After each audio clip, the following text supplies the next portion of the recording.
నా ఇల్లేగా, మా ఇంట్లోనే ఉన్నాను, హైదరాబాద్లో ఉన్నాను.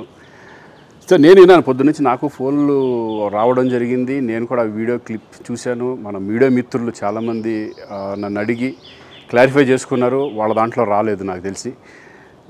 చాలా ఇట్లా శ్రీకాంత్ ఇలా బెంగళూరులో రేవ్ పార్టీకి వెళ్ళాడు, హేమ వెళ్ళింది, ఈ టైప్లో ఏవో వచ్చినాయి. నిజంగా నాకు నవ్వు వచ్చింది. ఇంట్లో వాళ్ళందరూ నవ్వుకున్నాం. ఇదేంటిది, మొన్న ఏమో విడాకులు ఇచ్చి పిచ్చేశారు నా భార్యతో, ఈరోజేమో రేవ్ పార్టీలకు వెళ్ళాడు అని వచ్చేసినాయి. కానీ ఒకటి, వాళ్ళు కొంచెం తొందరపడ్డంలో ఇది లేదనిపించింది. ఎందుకంటే వాడెవడో, అతను ఎవరో కానీ కొంచెం నాలాగా ఉన్నాడు. వాడు కొంచెం ఇలా కప్పుకొని, అది గెడ్డం ఉంది, బట్ ఇప్పుడు గెడ్డం నాకు లేదు అని, బట్ గెడ్డంతో నేను షాక్ అయ్యాను. ఇదేంటిది నాలాగా ఉన్నాడు ఏంటి అని నేనే షాక్ అయ్యాను. సో దయచేసి ఎవరు నమ్మొద్దు. ఎందుకంటే రేవ్ పార్టీలకు వెళ్ళే కల్చర్ నాది కాదు, పబ్ కల్చర్ మనిషిని కాదు నేను.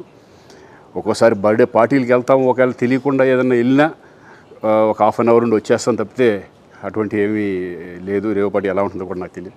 సో దయచేసి ఎవ్వరూ ఈ విషయాన్ని నమ్మొద్దు. హ్యాపీగా నేను హైదరాబాద్లో ఉన్నాను, మా ఇంట్లోనే. ఇప్పుడు మా ఇంట్లో నుంచే నేను ఇది చేస్తున్నాను.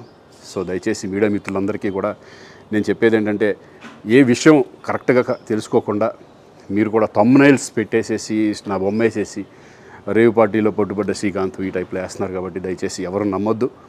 అది అతను అలాగా ఉన్నాడు అనే ఒక విషయంలో మీరు పొరపాటు పడి ఉంటారని నేను అనుకుంటున్నాను. దయచేసి అది నేను కాదు. Thank you. ఇటువంటివన్నీ కూడా నిజంగా కొంతమంది, వాళ్ళందరికీ నిజంగా థ్యాంక్స్ చెప్పుకుంటున్నాను నేను.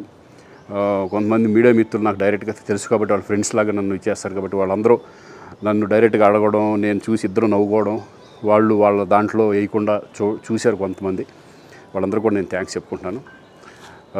దయచేసి ఇవన్నీ నమ్మొద్దు.